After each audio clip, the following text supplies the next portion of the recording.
¿Pueden pensar las máquinas? En 1950, Alan Turing, uno de los más prominentes precursores de la informática moderna, se volcó por completo esta pregunta.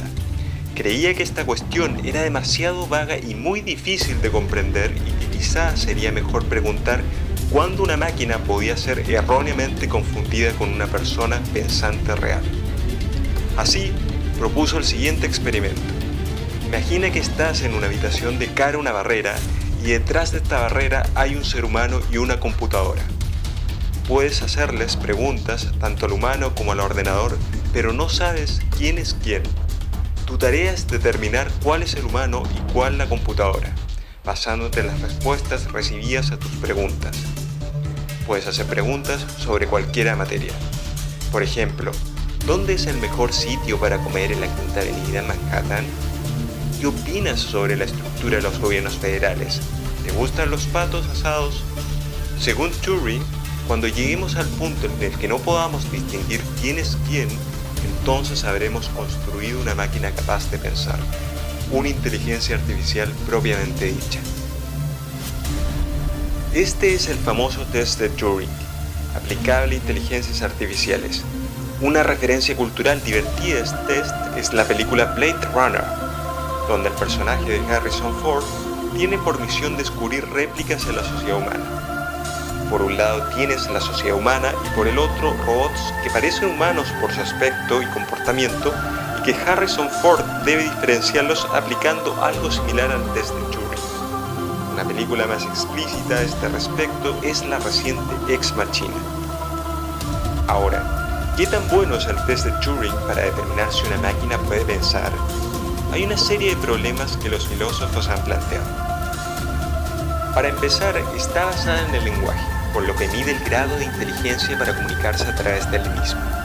No podríamos, por ejemplo, verificar la inteligencia animal cuando los animales son incapaces de hablar. Lo anterior hace del test de Turing, además, algo demasiado antropocéntrico.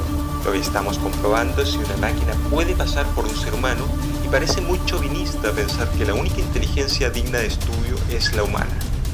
Podría existir un sinfín de inteligencias dentro de una máquina, pero no les damos la oportunidad de resplandecer a través del test.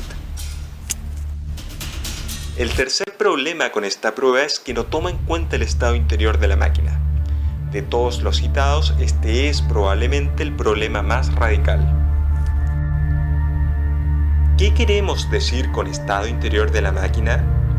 En 1980, el filósofo norteamericano John Searle introdujo el siguiente contraexperimento, conocido como la habitación china. Imagina que estás solo en una habitación. Tú recibes símbolos plasmados en trozos de papel que entran por debajo de la puerta. En tu habitación hay un libro y en él se encuentra una lista de algoritmos sobre qué hacer dependiendo del tipo de símbolo que recibas.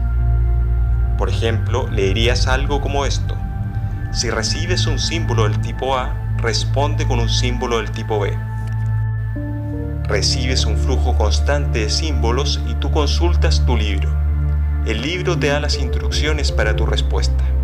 Ahora, imagina sin que tú lo sepas que estos símbolos resultan ser chino y que la persona que te los está dando es un chino que te está haciendo preguntas.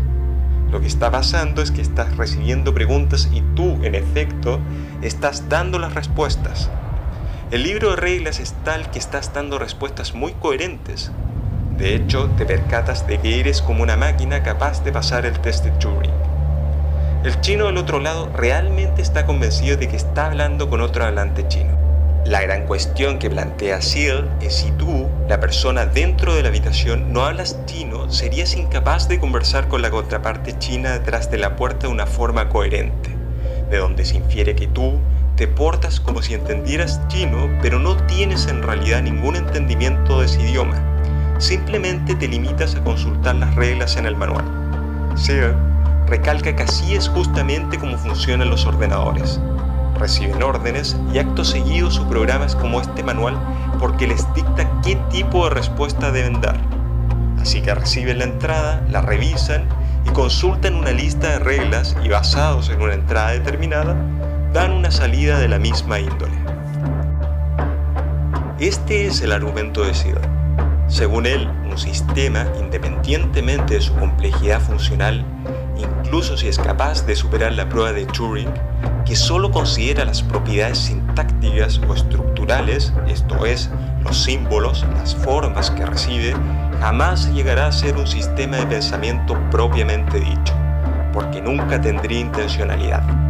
Nunca podrá entender el valor semántico o de significado de aquellos símbolos.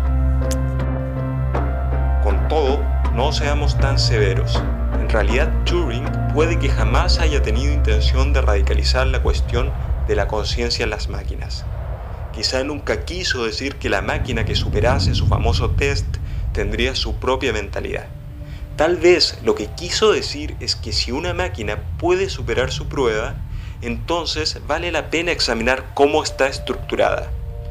¿Qué tipo de objeto podría superar el test de Turing? Porque seguramente eso nos dará un mejor conocimiento sobre qué hace falta para tener mentalidad humana. Podría ser que alcanzado cierto umbral en la cantidad y la complejidad de los pensamientos que pueda procesar una computadora, resulte como emergente una conciencia igual o superior a la humana. De ahí que el peligro del que nos había librado el filósofo John Searle y su habitación china, es decir, el peligro de una inteligencia artificial con voluntad propia, pueda ser filosóficamente reivindicado con incierta probabilidad. Comparte este material si crees que constituye un aporte.